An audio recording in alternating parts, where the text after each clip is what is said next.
बड़ों को प्रणाम, सभी को जय जी। सावधान। ओकारं बिंदु संयुक्तं नित्यं ध्यायन्ति योगिनः पाण्डं मोक्षदं चैव ओंकाराय नमः। अविरल सुगगनोगा प्रचाली सकल भूतल कलंका मुनि विरूपासी तीर्था सरस्वती हरतन दूरितम अज्ञानतिमिरानां ज्ञानांजन शलाकया चक्षुरुन्मीलितं नमः। श्री परम गुरुवे नमः। परम्पराचार्य गुरुभ्यो नमः। सकल कलुषविध्वंसकं श्रेषां परिवर्धकं धर्म सम्बन्धकं भव्य जीवन प्रतिबोधकारकं करुण प्रकाश प्रार्थना समिदं शास्त्रं श्री पद्म पुराण नामधेयम् अस्य मूल ग्रंथ करता है श्री सर्वज्ञ देवास्ते उत्तर ग्रंथ करता है श्री गंधर देवा प्रतिगंधर देवा तेषां बचों सातम मासाद्य श्रीमते रविसेनाचार्य ने गिरिचित शास्त्र श्रोता है सावधान ते हसनवंती मंगलम भगवान वीरो मंगलम गौतमो गंडम वस्तु मंगलम सर्व मंगल मंगल्यम सर्व कल्याण कारकम प्रधानम सर्वधर्माणां जयनं जयतु शासनम जयनं जयतु शासनम जयनं जयतु शासनम वरदे कामरूपिणी विद्यारंभं करिष्यामि सिद्धिर्भवतु मे सदा। दासन जितवानी माता की जय। ब्रह्मांगलिगत पद्म पुराण ग्रंथराज की जय। रविसेनाचार्य की जय। पन्नालाल जी साहित्यकार की जय। अढ़ाई दीप में विराजमान सभी आचार्य उपाध्याय सर्व साधु के चरणों में नमोस्तु नमोस्तु नमोस्तु। सभी आरिका माता जी के चरणों में वंदामि वंदामि वंदामि। सभी छुल्लक छुल्लिका एलक के चरणों में इच्छामि इच्छामि इच्छामि। सभी प्रतिमाधारी के चरणों में रूप में विराजमान अंजना जी के चरणों में वंदना वंदना वंदना। कुछ जनों का सादर चरण स्पर्श सभी से सादर जय जी हैं।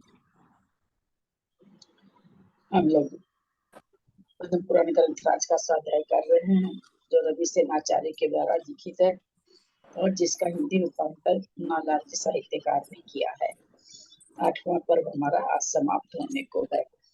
सिद्धम संपूर्ण भव्यार्थम सिद्धे कारणमुत्तमम् प्रशस्त दर्शन ज्ञान चारित्र प्रतिपादनम सुरेंद्र मुक्ताश्लिष्ट पद पद्मांशुकेशरम प्रणमामि महावीरम लोकतृतीय मंगलम प्रणमामि महावीरम लोकतृतीय मंगलम प्रणमामि महावीरम लोकतृतीय मंगलम।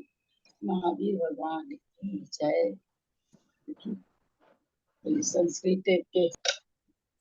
संस्कृत की वाचना बची हुई है, जिनका करने कहा वो करें। राजकुमारी जी के लिए लिखा हुआ है, राजकुमारी जी का नंबर है शायद। ये मैं पढ़ रही हूँ, मेरे को पढ़ना था ना। 451 से पढ़ना है ना, 451 से पढ़ना है ना। नहीं पढ़ना तो 451 से, पर उन्होंने राजकुमारी जी का नंबर लिखा हुआ है, आपका नहीं लिखा हुआ है उसमें जो है ना। उसमें स्टूडेंट में ग्रुप में ना पहले कल कह रही थी पहले आपको पढ़ना है त्रिशला जी के बाद। कल तुमने पढ़ा था ना। हाँ हाँ, पहले आपको पढ़ना है फिर उसको। ठीक है। हाँ तो मैं पढ़ लूँ। प्रणाम दीदी, जय जिनेन्द्र सभी को। चिरं च कृतसंग्रामो यमेनात्यबलीयसा चेतसा भेदं प्राप्तो गृहीता शत्रुवंचितः उत्थितो युधमाने अस्मिन्नथ सूर्यरजापि चिरं कृत रणो गाढ़ प्रहारो मूर्छितो विरशतम्। हाँ ठीक है। उद्योगे क्षिप्रमानात्मीये सामन्तैर्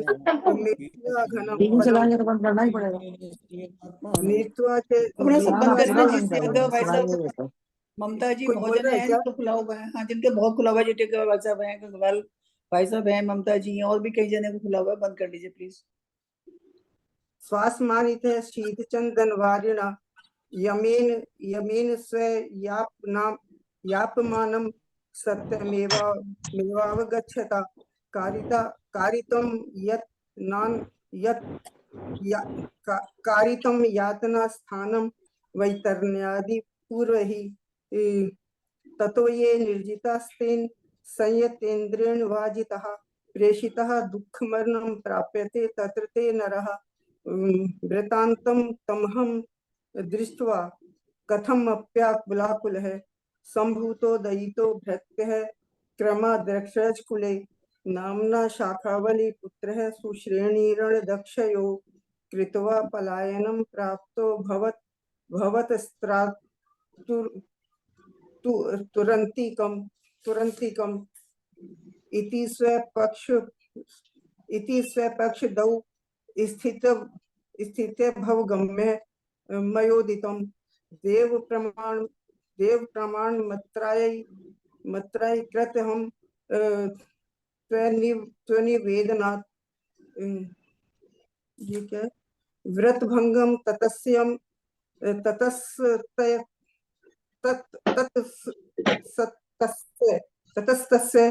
कर्तुमादित्य सादरम् उच्चचाल महाक्रोध स्मितं कृत्वा दशाननः जगाद च उद्योतनां क्लेशा महार्णव मुपागतान् वैतरण्यादि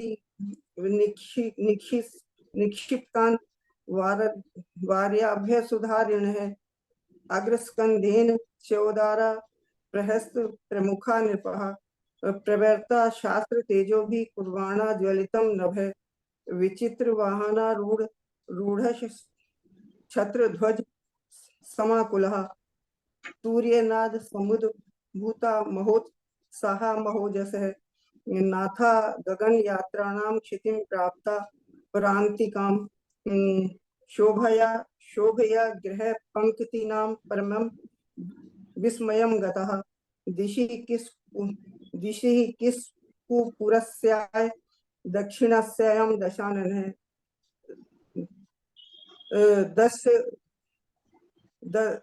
दर्श नारकावास गर्त क्षिप्ता निरहंस्तो कृत्वा नरकपालानां ध्वंसनं दुःखसागरात् उत्तरिता ततः सर्वे बन्धुने वामुनः जना श्रुत्वा परबलं प्राप्तं साटोपो नाम वीर्यवान् निर्ययो सर्वसैन्येन प्रक्षुब्धः इव सागरः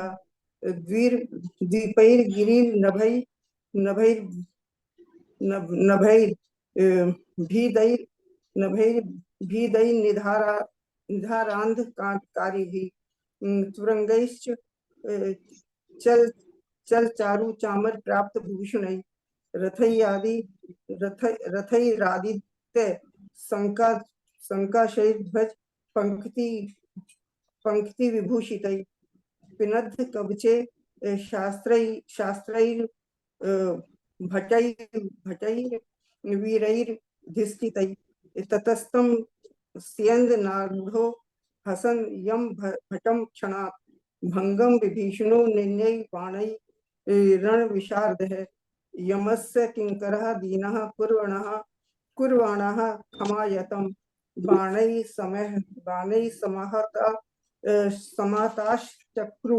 समाताश्चक्रु विक्षिप्रं वापि पलायनम् मोचितान् नारकात् श्रुत्वा साटोपं चावदिसादितं यमो यमे इव क्रूरो महाशस्त्रो कवे गवः रथोत्साहे समारूह्यं चापं कोपं च धारयान् उच्छ्रितेन प्रतापेन ध्वजेन च महाबले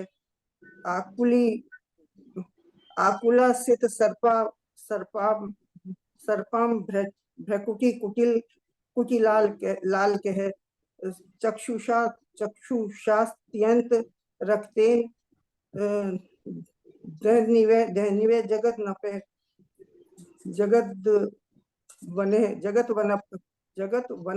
जगत वनम प्रतिबिंबई वैरी वात्मीयम सामंतई कृत वेष्टन है युद्धोधुम वेगान्नि चक्राम छायदन तेजसा नमः ततस्तम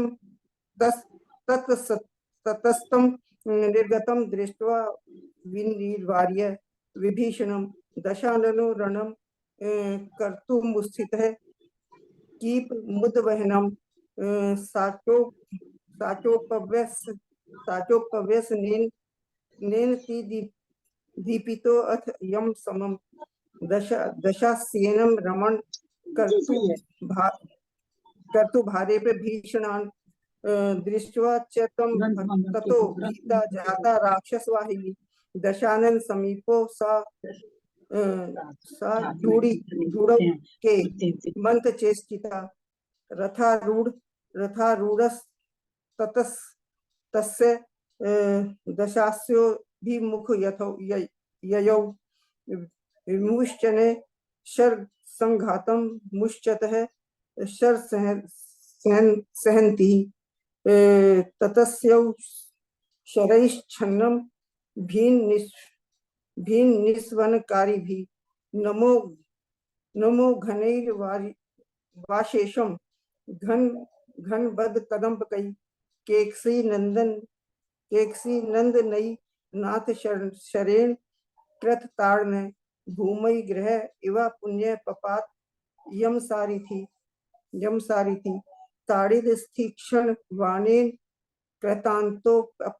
कृतांतोप्य रथी कृत है उपपात रवे मार्ग मंतर ही ततनु क्षणात् ततः शांतिपुर है पुत्र सहितो मात्य संयुक्त है कंपमान तनुर्भित्या यातौ सौ रत्नुपुरम नमस्कृते च संभ्रांत इंद्र मेव ममाश्त शृणु विज्ञापनम देव कृतं च यम लीलया प्रसीद व्रज वा कोपम हर वा जीवनम विभो कुरु वा वांछितं यते यमतां न करोम्यम युद्धे वैष्णवो येन निर्जितो कुरुते स अहमप्य मुना नीतो भंगम कृतनाश्चिरम श्रेष्ठम वीर सेवेन वपुस्तस्य महात्मनः दुरीक्षयो व्योम मध्यस्थ सवितेव निदाघज इति श्रुत्वा सुराधीशः संग्रामाय कृतोद्यति निरुद्धो मंत्रीवर्गेण न यथा तम्य वेदिनः जगाद च स्मितं श्रुत्वा मातुलं त्वे स यास्यति मयं मुञ्च सुविश्रब्धो भवास्मिन्ना सनै सुखं जगाद च स्मितं श्रुत्वा मातुलं त्वे च यास्यति भयं मुञ्च सुविश्रजो भवान् श्रमान्यचते नास्ते सुखम। अच्छा ये हो गई जामा तुरथ वाक्येन परित्यज्य रिपोर भयम पुरम सुरवरो दुगीत मध्युवास यमः सुखी विधायांतक सम्मानम सुरेश्वंतपुरम ययौ काम भोग समुद्रयसो सौ तत्र भग्नौ महामधे दशास्य चरितं तस्मै यत् प्रेत पतिनो दितं वनवासो धनपतैर्मंगिनो यश्च संशयुगै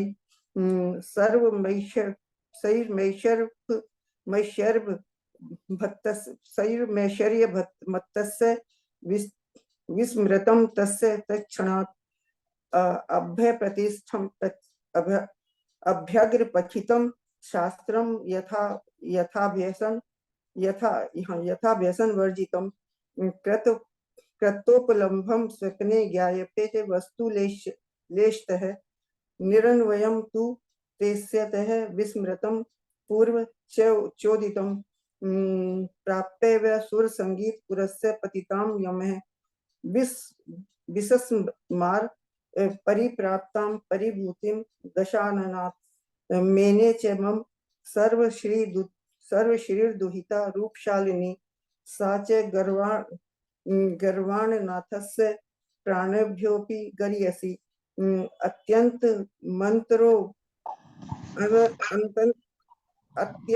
मंत्रो अयम संबंधो महता सह अतो जन्म कृतार्थम मे प्राप्य शक्र प्रतीक्षयताम ततो महोदयो सह श्री भानु भानुद वासितांतक है नगरम सूर्य रज से ददौ किस्कंध संज्ञकम तथा तथा रक्ष रज से किस्कुपुरम परम संपेदम प्राप्यम गोत्र क्रमायते नगरे तौ सुखम स्थितौ तम शक्र नगराभिखे पुरे कंचन संज्ञनी उचित स्वामी संयुक्ते जगमतु परमां श्रियम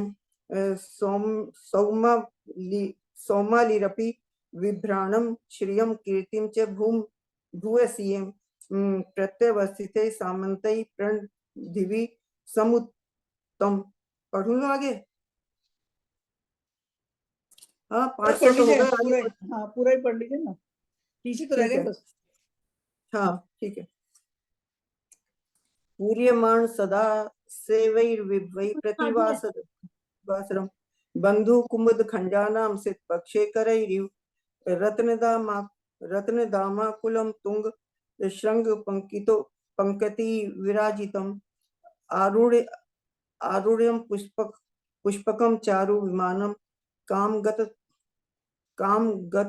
गतवरम युक्त परम धैर्यणम प्राप्त पुण्य फलोदय त्रिकूच शिखरम भूत्या पर्या प्रस्थितः कृति ततो रक्षो गणास्तस्य प्रमोदम परम श्रितः चित्रालंकार संपन्नः वर्यो वस्त्रधारिणः जय नंद चिरम जीव वर्धस्व देहि संततम इति मंगल वाक्यानि प्रयुञ्जाना महारवा सिंह शार्दूल मातंग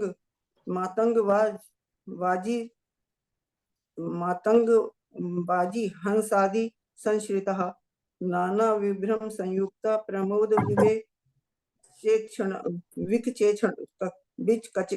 विकचेक्षणः विभ्राण स्त्री दशाकारम तेजो व्याप्त विहायसः आलोकित समस्ताशाम कानंद्री समुद्रगः अदृष्ट पार गंभीर महाग्राह्य समाकुलम तमाल वन संकाशम गिरितुंगोर्मी सिंहतिम रसातल मिवा नेक नाग नायक भीषणम नाना रत्न कर व्रात रंजितो देशराजितम पश्यतो विस्मयापूर्ण समुद्रम विविधाद्भुतम अनुजग मुरहु हिति मुखर ताननः अथ भास्वन महाशालाम गंभीर परिखावृतान कुंद शुभैर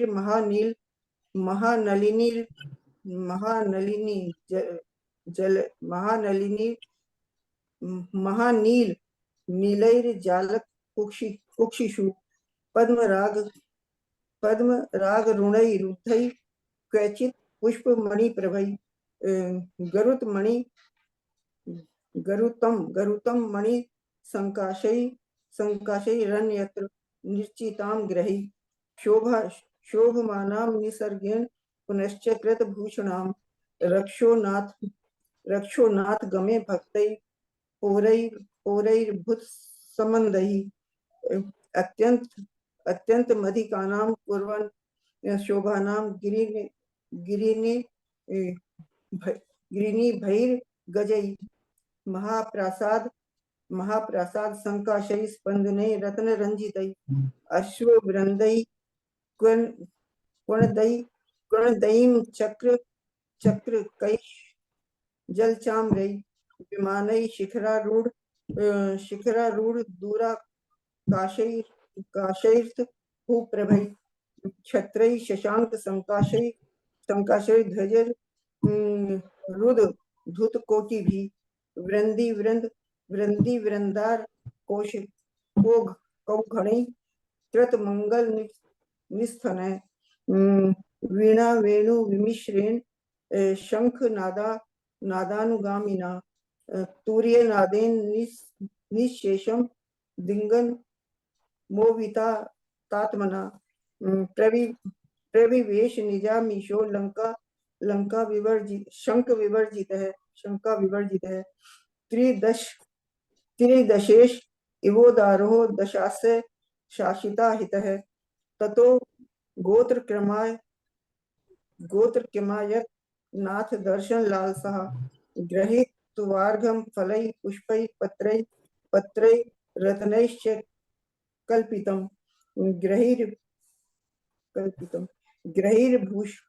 भूषणात्यंत चारु वस्त्रादि संपद है नृत्यद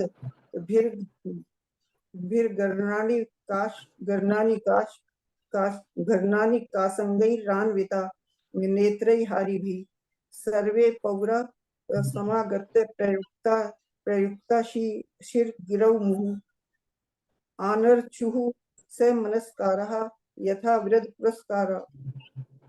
पुरस्सरः विसर्जिताश्च ते तेन संप्राप्त प्रतिमाननः यथा स्वं निलयं जगमुत्सतद्गुणो गुणोक्ति गताननः अथ तद्भवन ततस्य कौतकव्याप्त बुद्धि भी नारी भी कृत भूषण भी पूरितम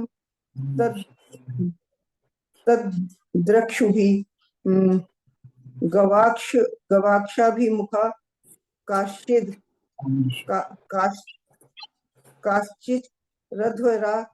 रध्वरादि वासस है अन्यो अन्य वाद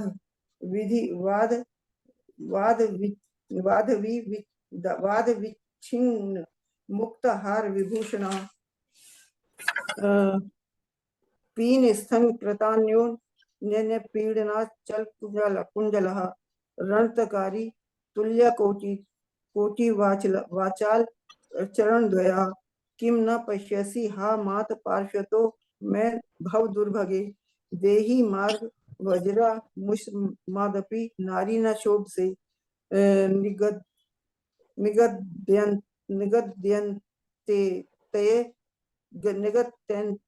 निगद्यन्तेव मादिनी विक्षाम्बुरुहाननः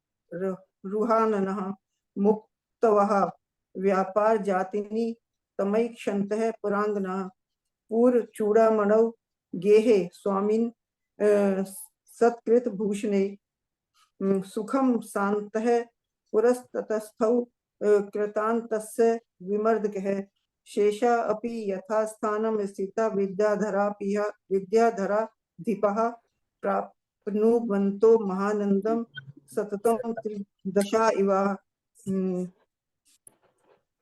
विविध रत्न सभागम संपद प्रबल शत्रु मूला विमर्दनम सकल ये छंद है।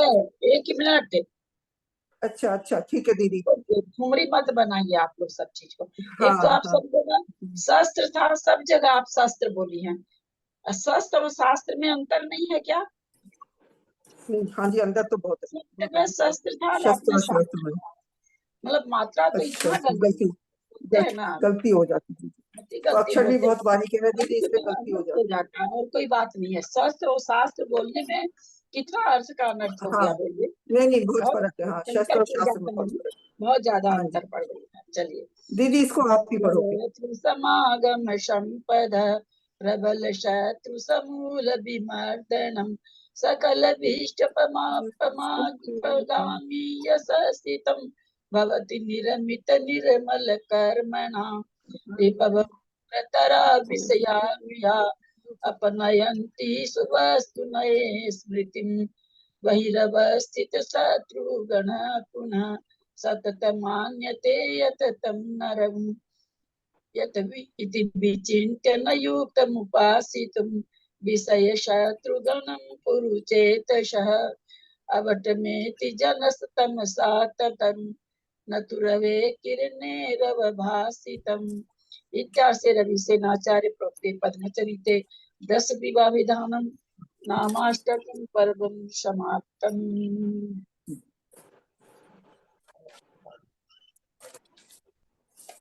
पर्व समाप्त हुआ है। 9 बार नमोकार बोले सब कोई। अब उसके बाद इसका व्याख्यान करें।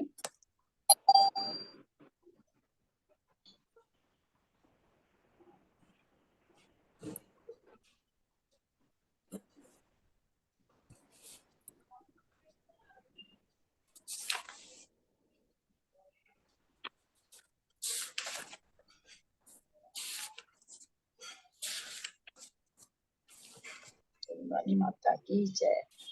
चलिए मुन्नी जी आई होंगी। हाँ, सभी को सादर जय जिनेन्द्र, दीदी को प्रणाम। मैं अष्टम पर्व की 300 गाथा तक समरी करने जा रही हूँ। कोई भी भूल चूक या गलती है तो आप सभी क्षमा करेंगे। तो विजयार्थ पर्वती दक्षिण श्रेणी में असुर संगीत नाम का एक नगर है। वहां मय नाम का विद्याधर राजा रहता था। वह पृथ्वी तल में दैत्य नाम से प्रसिद्ध था। मय की स्त्री का नाम हेमवती था। उसके मंदोदरी नाम की पुत्री थी। कन्या जब अपने परिवार को छोड़कर दूसरे घर में जाती है तो वह बहुत दुखदायी होता है।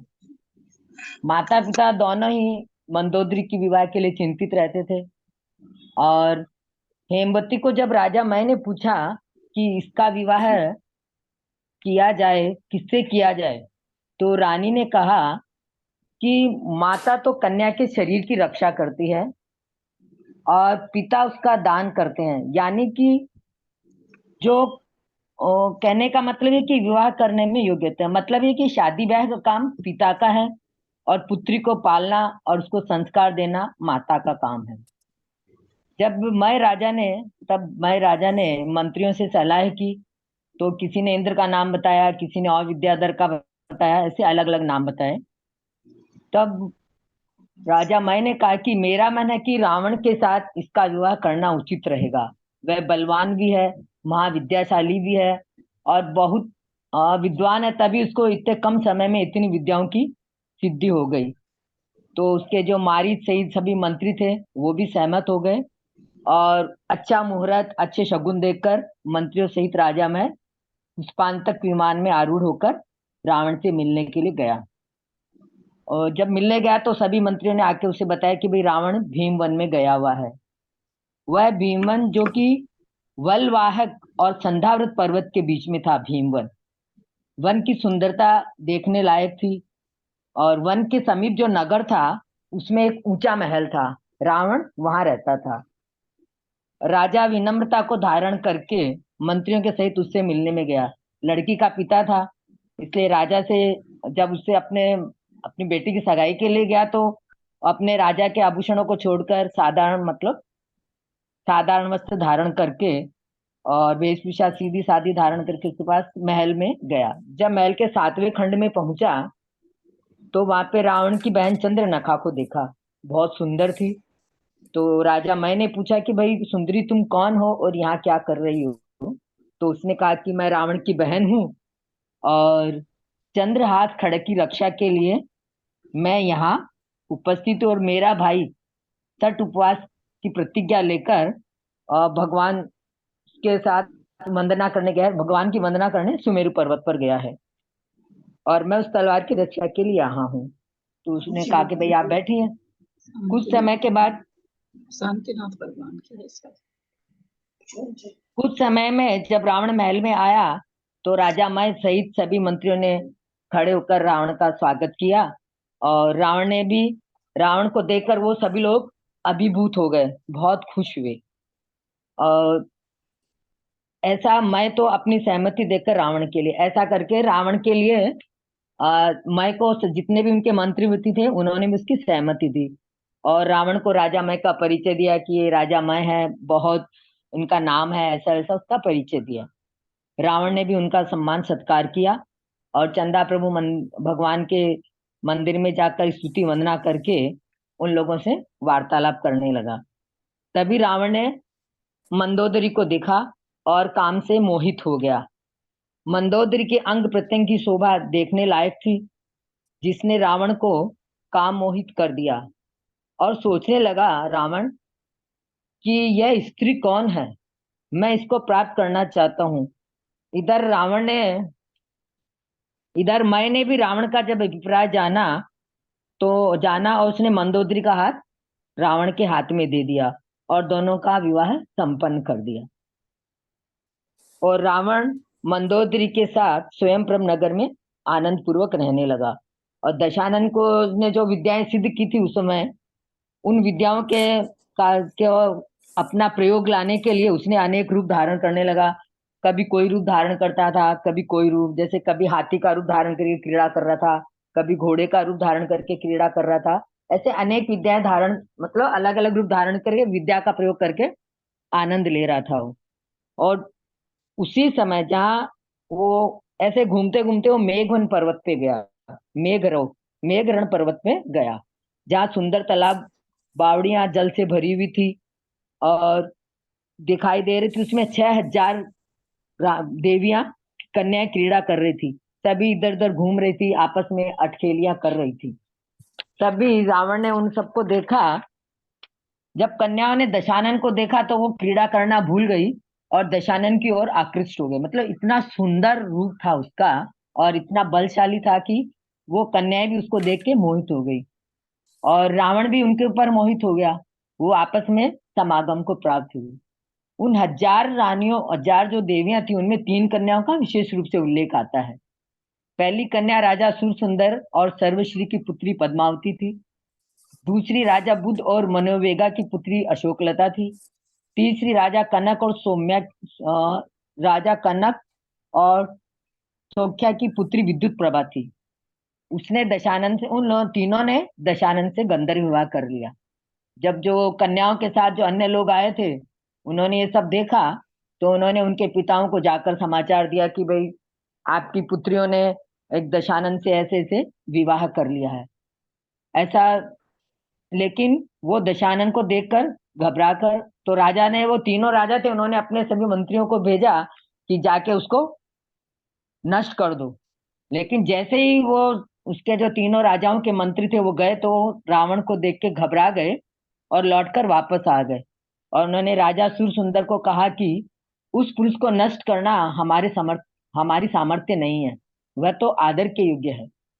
तब तीनों देवियों के पिता ने दशानन की ओर जाने का उद्यत हुए, और जब उनके पिता आ रहे थे सेना के साथ तो तीनों देवियां घबरा गई, मनोवेगा, पद्मावती, विद्युत प्रभा जो थी। तो उन्होंने दशानन को, उनको पता नहीं था ना कि दशानन कितना बलशाली है, तो उन्होंने दशानन से कहा कि हम कहीं छुप जाते हैं या फिर आप आकाश मार्ग से उड़कर चले जाएं, नहीं तो ये आपको नष्ट कर देंगे। तो रावण ने कहा कि आप मुझे जानती नहीं है मैं कौन हूँ, मैं सिंह के समान हूँ। तो उल्टा तब उसने देखा कि ये तो बहुत बलशाली है, तो उसने दशानन को कहा कि भाई ठीक है, लेकिन आप हमारे माता पिता को मारना मत।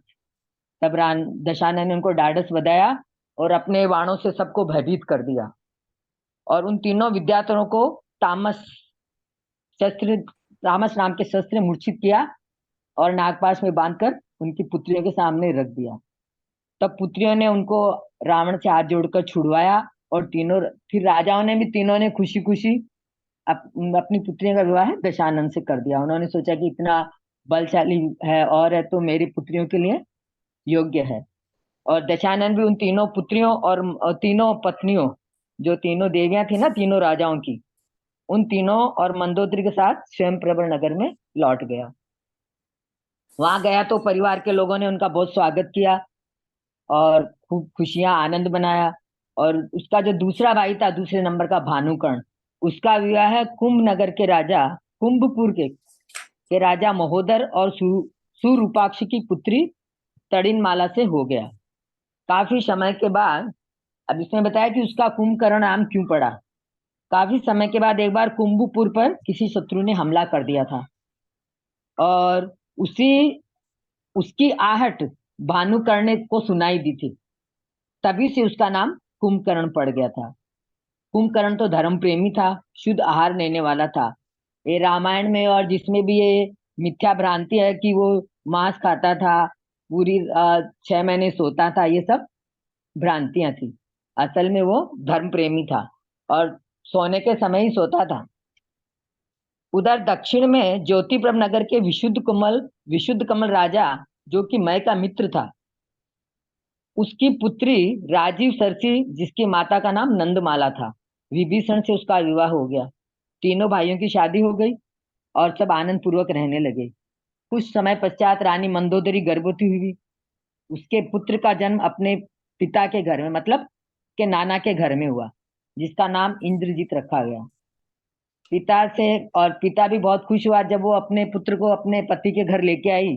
तो रावण बहुत खुश हुआ और पिता के लिए पुत्र से बढ़कर प्रेम की और कोई दूसरा स्थान नहीं है। फिर दोबारा गर्भवती हुई तो दूसरा पुत्र भी ननिहाल में हुआ और वहां पर उसका जन्म हुआ। उसका नाम मेघवाहन रखा।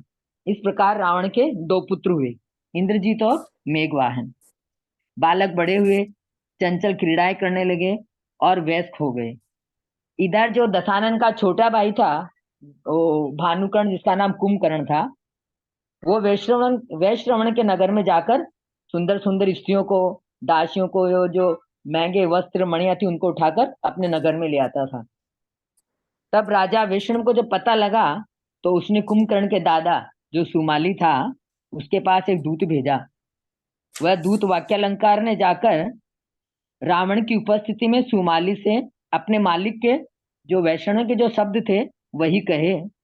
उसने कहा कि आप अपने पोतों को, सुमाली, आपके पोतों को ये शोभा नहीं देता कि वो ऐसे कार्य करे दूसरों के शहर में जाके। तिर्यंच और मनुष्य में भेद कर, यही भेद है यहाँ बताया गया है कि मनुष्य और तिर्यंच में यही भेद है कि मनुष्य को सही गलत सोचने के बीच का भेद पता होता है, लेकिन तिर्यंच के पास वह शक्ति नहीं होती सोचने की। यही सबसे बड़ा भेद है तिर्यंच गति में और मनुष्य गति में, कि मनुष्य गति में सोचने समझने की शक्ति होती है अच्छे बुरे की, और तिर्यंच के पास नहीं होती है। माली का अंत आपको, तो उसने मतलब अपने जो वैष्णव की उसी के शब्दों में कहा, माली का अंत आपको याद नहीं है क्या? क्या आप वापस अपने कुल का नाश करना चाहते हैं? लेकिन क्या हुआ?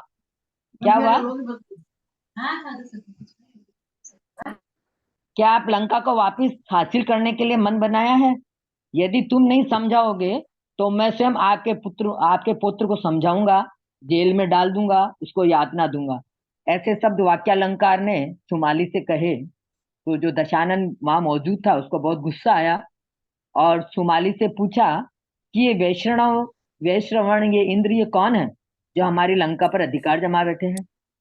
और क्रोध में आकर उसने दूत का गला पकड़ लिया और उसको मारने लगा। तब विभीषण ने रोका, जो कि धर्म प्रेमी था। उसने रोका और कहा कि ये तो दूत है, ये शब्द इसके नहीं है।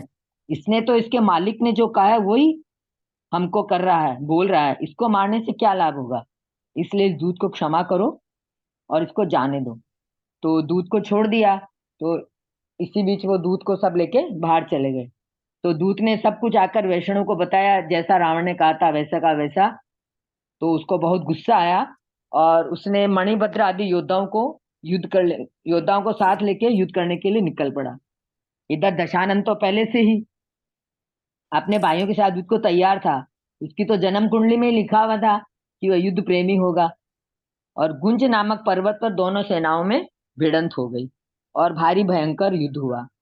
जो शूरवीर थे उन्हें तो युद्ध में आनंद आ रहा था अपनी वीरता दिखा के, और जो बेचारे दीनहीन थे वो भयभीत होने लगे। आखिर जब ऐसा चल रहा था और उनकी सेना भारी पड़ रही थी, तो दशानन युद्ध में आया। तो उसे देखकर सभी की आंखें चौंध गई। मतलब उसका इतना विशाल व्यक्तित्व था कि जो भी उसको देखता था वो घबरा जाता था और चकाचौंध हो जाता था और युद्ध छोड़कर भागने लगे। ऐसा देखा तो सेनापति, जो बड़े बड़े सेनापति और थे, वो वापस अपनी सेना को लेकर दशानन के सामने आए। तो दशानन ने उनको सबको तहस नहस कर दिया। ऐसा सब देखकर वैश्रवण आया। वैश्रवण जो कि उसकी मौसी का बेटा था, कौशिकी का बेटा था ना वैश्रवण। तो उसके वैश्रवण आया और जब उसने दशानन को देखा तो उसका भातृ प्रेम उमड़ पड़ा और उसने भरत बाहुबली के समान उसने दशानन से वैर करने का बहुत दुख हुआ। उसने सोचा कि अहंकार और ऐश्वर्य के कारण व्यक्ति भाई तक का विध्वंस कर देता है। देखो कैसी विचित्र दशा है। ऐसा सोचकर वह दशानन से कहता है कि मैं तुम्हारा मौसेरा भाई हूँ, जो कौशिकी का पुत्र था, और तुम्हें सगे भाई के समान ही प्रेम करता हूँ। तुम्हें नहीं पता कि प्राणियों का वध करने से व्यक्ति नरक में जाता है और अपरिमित दुख को सहन करता है। ऐसा उसको समझाता है। तब दशानन कहता है, ये धर्मोपदेश देने का समय नहीं है। युद्ध क्षेत्र में केवल मरने और मारने की बातें होती है। या तो तुम मेरे साथ युद्ध करो, नहीं तो मेरी दास्ता स्वीकार करो। तो वैश्रवण उसको कहता है कि उसको भी पता नहीं था कि ये इतना बलशाली है क्या। उसने कहा, शायद तुम्हारी आयु नजदीक आ गई है, तभी तुम ऐसा कह रहे हो। तो दशानन ने कहा, हिम्मत है तो मुझ पे वार कर, चैलेंज दिया उसको। तो वैश्रवण जवाब देता है कि तुम मेरे से बड़े हो। शायद वो उनसे बड़े थे वैश्रवण से दशानन। तो तुम ही पहला वार करो। और बिना वीरों के पराक्रम नहीं है उसमें। बिना वीरों के पराक्रम नहीं है। मतलब योद्धा का लक्षण है कि वो युद्ध में या तो वीर गति को प्राप्त हो जाए या फिर विजय को प्राप्त करे। युद्ध छोड़ के भागना वीरों का लक्षण नहीं है। तो दोनों में घमासान युद्ध हुआ और वैश्रवण ने दशानन के रथ को तोड़ डाला। तो दशानन को और गुस्सा आ गया और उसने मेघनाथ नामक रथ पर सवार होकर वैश्रवण के सामने आया और उसको अपने बाणों से उसकी सेना को छिन्न भिन्न कर दिया और उसने वैश्रवण को मूर्छित कर दिया। यह देख पूरी सेना घबरा गई।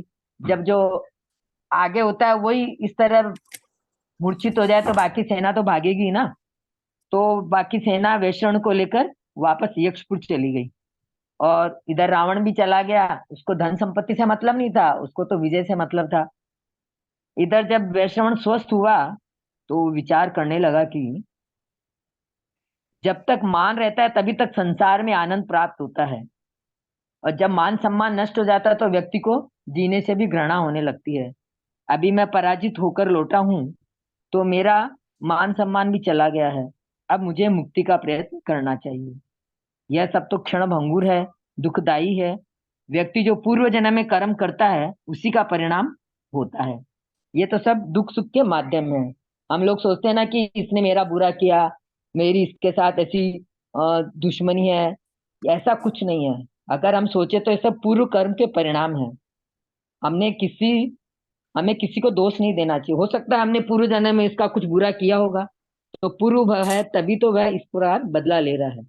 देखो, इस इस स्थिति में वैष्णव पॉजिटिव सोचता है, इसलिए हमेशा पॉजिटिव सोचना चाहिए। अच्छी चीज, मतलब गलत वे में नहीं जाना चाहिए। और रावण को वह भानुकर्ण को धन्यवाद देने लगा कि इसी के कारण आज मुझे वैराग्य उत्पन्न हुआ। अगर ये नहीं आता तो मुझे ऐसा चिंतन नहीं मिलता और मैं वैराग्य की ओर नहीं जाता, और वह दीक्षा धारण करके मुक्ति को प्राप्त हो जाता है। उसके पश्चात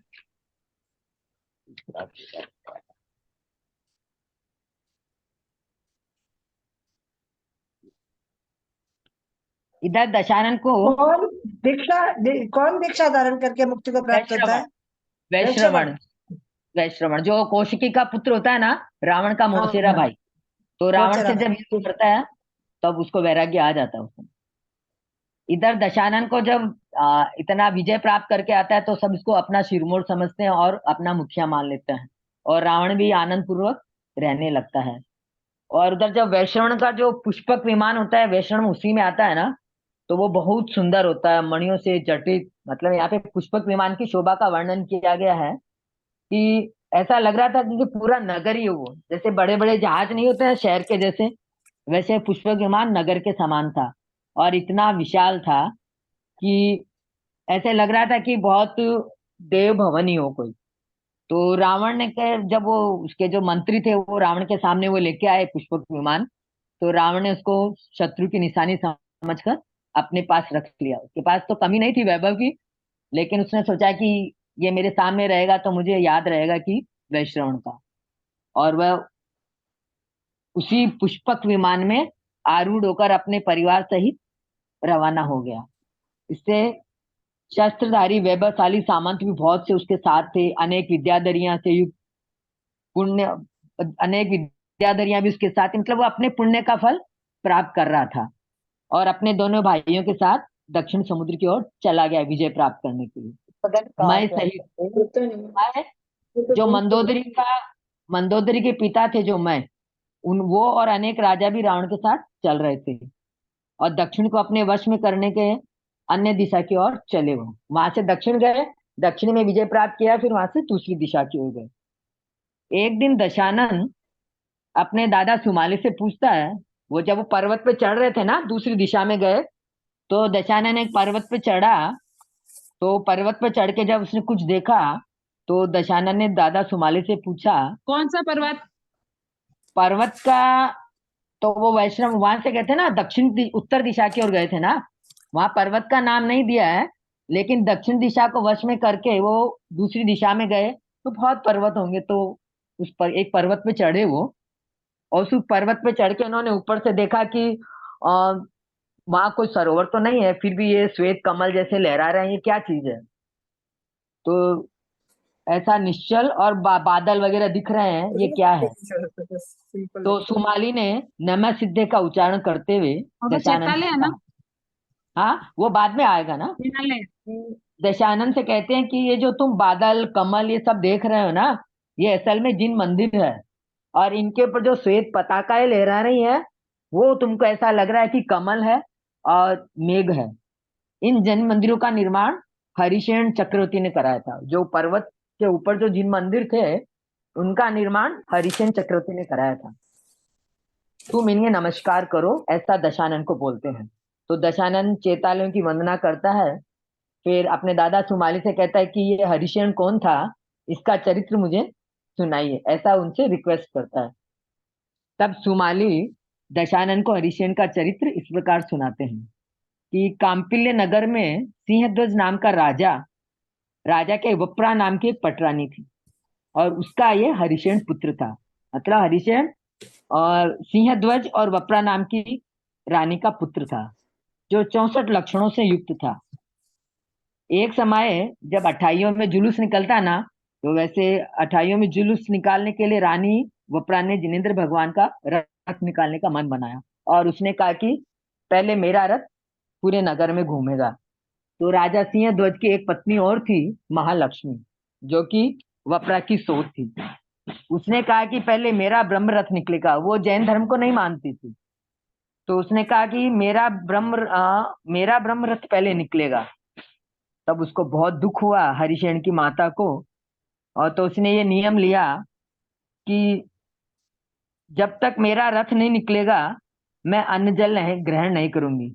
और अपनी प्रतिज्ञा के लिए अपन कुछ ऐसा वो नियम लेते हैं ना, वैसा उसने नियम लिया कि जो उसके बाल थे उसकी चोटी बना दी उसने, और उसने कहा कि उसकी दूसरी बीवी महालक्ष्मी ने नियम लिया ना? हाँ, उसकी दो बीवियां थी ना, एक महालक्ष्मी, उसने नियम लिया क्या? नहीं नहीं, वप्रा जैन धर्म की थी ना, तो वप्रा ने नियम लिया कि जब तक वो उसकी जो दूसरी पत्नी थी महालक्ष्मी, उसने कहा कि पहले रथ मेरा निकलेगा। अभी वप्रा कुछ कर नहीं सकती थी, तो उसने कहा, उसने नियम लिया, अन्न जल का त्याग कर दिया, और उसने कहा कि जब तक मेरा रथ नहीं निकलेगा मैं अपनी चोटी नहीं खोलूंगी। और जो खुले बाल थे उसकी चोटी बना के उसने प्रतिज्ञा कर ली, और दिन रात आंसू बहाने लगी। तब हरिशेन ने माता को देखा तो बहुत दुख हुआ, और उसने पूछा कि माता ऐसी क्या बात है कि तुम इतना रुदन कर रही हो, तुम तो कभी ऐसा नहीं करती हो। तो उसने माता को सारी बात माता ने हरिशेन को बताई, और तो माता ने हरिशेन ने जब सुना तो उसको बहुत दुख हुआ। अब वो तो उसकी माता थी एक दूसरी, और वो पिता, तो दोनों को नहीं बोल सकता था कि किसको कहूं मैं। तो और ऐसा सोचकर वो बहुत दुखी हुआ, और उसके हाथ में जब कोई उपाय नहीं बचा तो वह निर्जन वन में चला गया और उधर उधर घूमने लगा। लेकिन उसका वो भव्य जीव था ना हरिशरण, तो उसके भव्य जीव जब जंगल में विचरण कर रहा था तो पशु पक्षी, वहां के जो जानवर थे, उनको भी आनंददायी लग रहा था, उनको सुख देने वाला लग रहा था उसका रूप। लेकिन वह माता का, उसको बहुत सारे मतलब सुखद दृश्य देखने को मिल रहे थे, लेकिन माता का दिमाग में जैसे उसको आता चेहरा, वो बहुत दुखी हो जाता था। और जो जंगली जानवर थे, वो उसका रूप को देखकर ऐसे सोच रहे थे कि कहीं ये कोई वन देवता तो नहीं है, ऐसा सोच रहे थे। और वो जो हरिशेन था, वो इधर उधर घूमता हुआ वहीं वन में एक अंगिरस ऋषि के जो शिष्य थे सतमन्यु, उनके आश्रम में चला गया। और आगे की कथा कल आपको मंजू जी बताएंगी। मेरा इतने तक ही था, तो समय समाप्त हो गया मेरा। प्रणाम कल दीदी। तो संजय। हाँ, कल संडे मतलब मंडे को।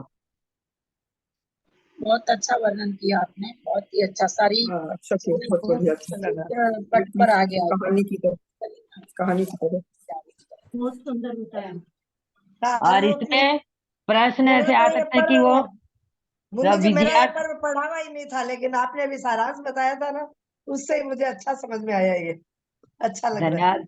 और बहुत मेरे को अच्छा दीदी ने मेरे को कहा, मैं सुबह तो मुझे इतना फायदा हुआ कि शास्त्र का पढ़ने को मिलता है। ऐसे पढ़ूं या नहीं पढ़ूं, लेकिन इसके लिए पढ़ती हूं, तो मेरा भी सौभाग्य है, दीदी ने मेरे को ये काम दिया।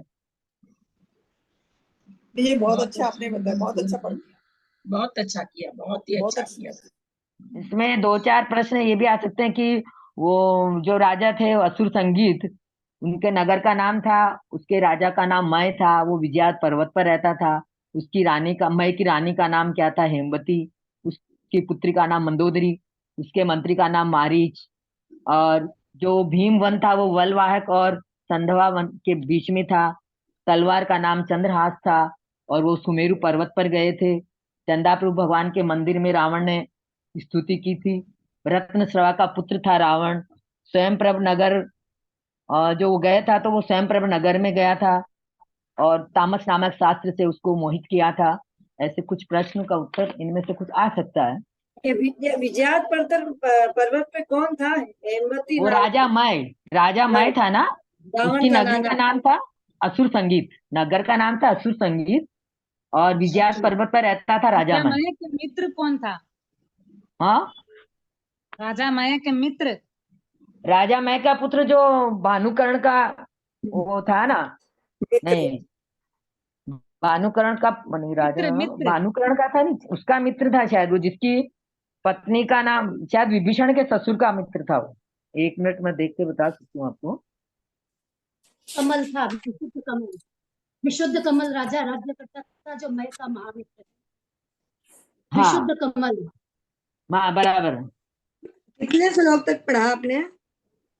मैंने 300 तक पढ़ा है, 532 है ना, तो अच्छा 100 कल दोनों वो करने वाले हैं ना, इसलिए। क्या नाम बताया मित्र का? मित्र का नाम क्या बताया? विशुद्ध कमल। विशुद्ध कमल। ज्योति प्रभा नाम का नगर है, वहाँ विशुद्ध कमल राजा राज्य करता था, जो मय का तो महामित्र निशान था। तो मैंने भी लगाया, लेकिन जिनवानी स्तुति भी करें। कल कर्मकांड की परीक्षा है, बढ़िया से परीक्षा दें सब कोई, सबको बेस्ट ऑफ लक परीक्षा के लिए।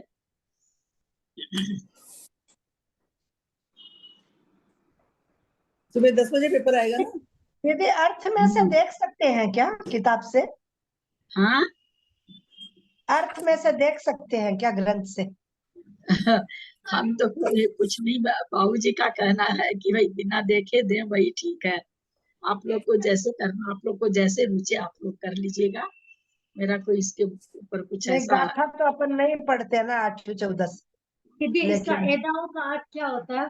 तो गाथा का क्या एदाओं करना, तो गाथा किस लिए पढ़नी है? परीक्षा दे, परीक्षा में गाथा पढ़ने, गाथा तो कोई पूछ ही नहीं जा रही है ना, गाथा तो पूछ नहीं रहे, तो गाथा पढ़ने का तो काम ही क्या है? हाँ। अच्छा, आप दीदी ऐसे पढ़ ले ललिता क्या? दीदी हाँ, पढ़ सकते हैं, अर्थ को पढ़ सकते हैं। दीदी इसका अर्थ बताइए ना, एदा व दीदी ये बंद चतुर्दशी को शास्त्र क्यों नहीं पढ़ते हैं? बहुत सा जगह मुनि जी पढ़ते भी हैं, कोई नहीं भी पढ़ते हैं। अच्छा, नारायण जी पढ़ते ही थे, बहुत लोग पढ़ते हैं। अभी वो पंकज भैया की क्लास चलती, वो भी अष्टमी चौदस क्लास करते हैं।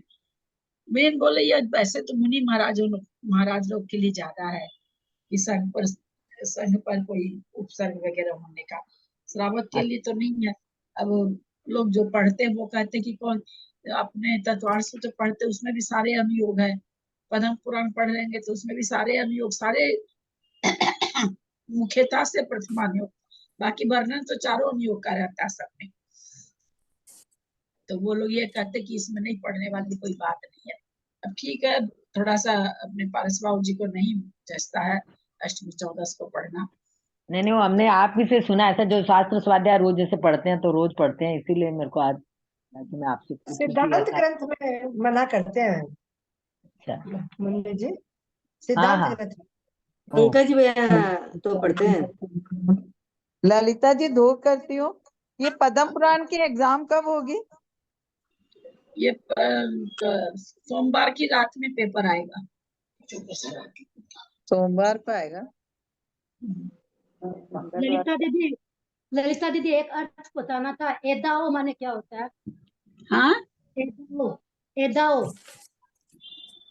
कहाँ एदाओ पर? बंद।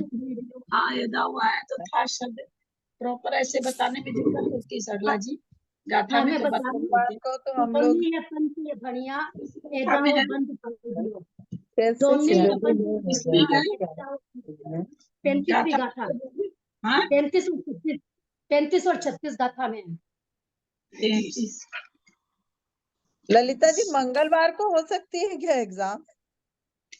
अब मैं तो मैसेज उनको भेज दी, नहीं तो मंगल को हो जाता, कोई खास बात नहीं थी। देखती हूँ, वापस भेज देती हूँ। हाँ, क्योंकि हम लोग अभी कुंडलपुर है तो मंगल को ही पहुंचेंगे। हो रहा है ठीक से आप लोग का दर्शन वगैरह सब? हाँ सब है। ये अच्छा, दाऊ कहाँ मुनि महाराजों के आहार है? वगैरह हो रहे हैं। क्या नाम है, किसने पूछा? सरला? हाँ बोल। आदाऊ है। एदाओ, आदाऊ है, एदाऊ कहाँ है? आदाऊ, आदाऊ मने आतप। नहीं मेरे तो एदाओ लिखा हुआ है। 33 नंबर 35 और गाथा में, 33 नंबर 35 और गाथा 36 दोनों में ये 35-36। 36 में भी है क्या? देखती हूँ।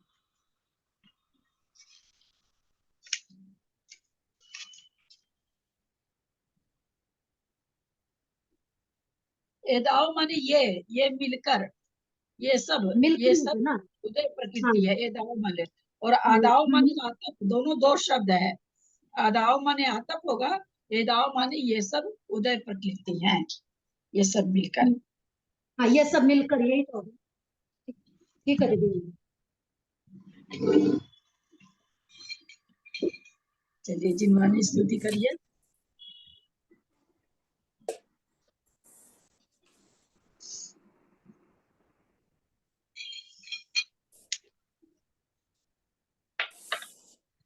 करिए, फटाफट करिए, आप ही लोग को पढ़ना है, कल पेपर है।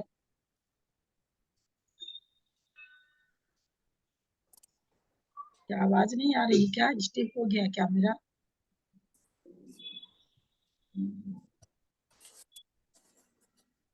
आ रही है आवाज तो। तो जिनवानी स्तुति करिए, जिनवानी स्तुति के लिए बोल रहा है।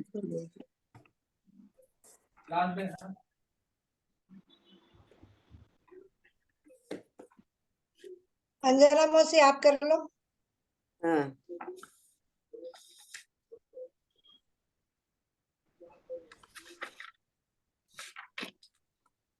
बोलो जिनवाणी माता की जय। खुला है क्या मेरा? आवाज आ रही है क्या? आ रही आवाज आ रही।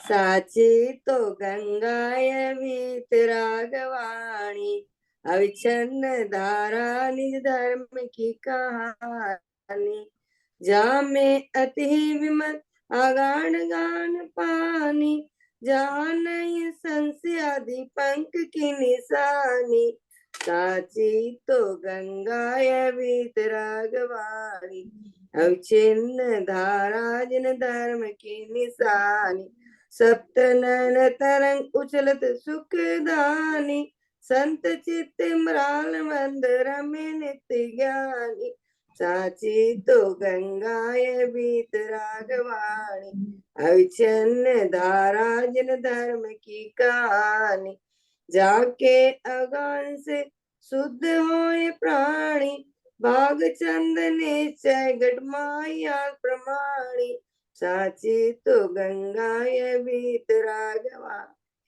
अविच्छिन्न धारा जिन धर्म की कहानी, जावाणी के ज्ञानते सुजे लोकालो, सोवाणी मस्तक चढ़े सदा दे दोनों, हे जिनवाणी भारती तो जपो दिन है, जो तेरा शरणा गए सो पाए सुने, देव जो अरिहंत को गुरु सेवा निरंत, दया धर्म पालो सदा यही मोक्ष का पंथ।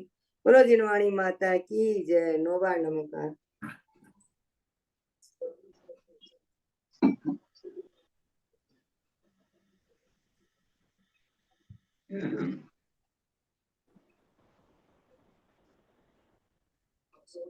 ललिता भाभी को प्रणाम, सबको सादर जय जिनेन्द्र। प्रणाम ललिता जी, सबको जय जिनेन्द्र। मम्मी को प्रणाम प्रणाम। दीदी, सादर प्रणाम, सभी को सादर प्रणाम। प्रणाम ललिता जी। दीदी प्रणाम सभी आंटी, को सभी सादर बड़ों जय को जिनेन्द्र। अंजला बड़ों जी को को प्रणाम, सभी को जय जिनेन्द्र। सादर वंदना ललिता जी, हम भाई साहब को सादर सादर जय प्रणाम, बाकी जिनेन्द्र, बच्चों सबको को जय जय सादर जिनेन्द्र, जिनेन्द्र, प्रणाम, जय सभी को जय मम्मी को जिनेन्द्र, जय। प्रणाम, बाकी सभी को सबको जय जय जिनेन्द्र। बड़ों को प्रणाम, सभी को जय ललिता जी जिनेन्द्र। को सादर प्रणाम, सबको जय जिनेन्द्र। ये तो ये वाला आता खाली। क्या वाला आता मतलब? माता को वंदना, बड़ों को सादर चरण स्पर्श, सभी से सादर जय जिनेन्द्र। सभी को सादर ललिता जय। जी को सादर सभी प्रणाम, को जय सबको सादर जय जिनेन्द्र।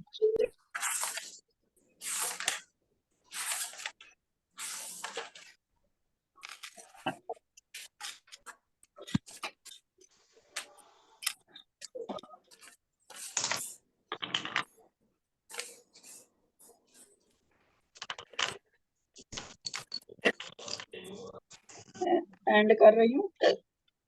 हाँ।